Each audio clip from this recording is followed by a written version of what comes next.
Yes, good afternoon mga kadakers. Good afternoon. Bago po ang lahat, please subscribe to my YouTube channel.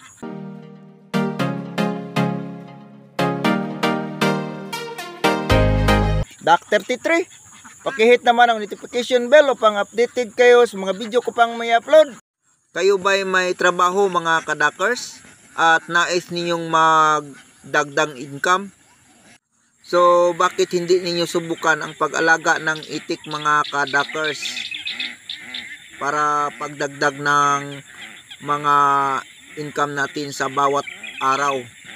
So maganda kung may trabaho ka kadakers dahil may pagkukunan po kayo ng pangbili ng feeds sa mga alaga natin mga kadakers.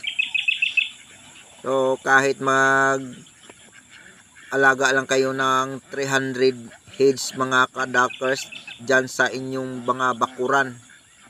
Ito po ay napakagandang pangdagdag income mga kadakers dahil iiwanan mo lang sa inyong bakuran at kinabukasan bibigyan ka ng extra income mga kadakers.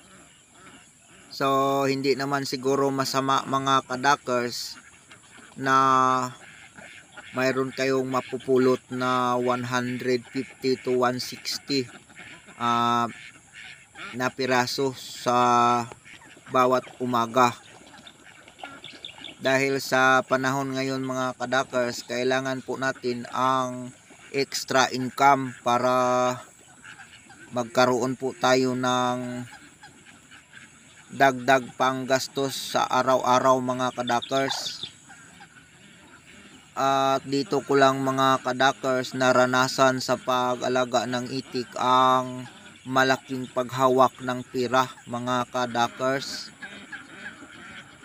Noong unang panahon na wala pa po akong alagang itik, napakahirap po ang aking kalagayan mga kadakers. Ang minsan hindi po tayo magkahawak ng pira kasi wala po tayong stable na trabaho mga kadakers dahil simula noong na shutdown ang mga saging, so wala na kaming income mga kadakers. Buti na lang makatrabaho kami sa isang linggo ng 3 bisis o 4 na bisis sa isang linggo.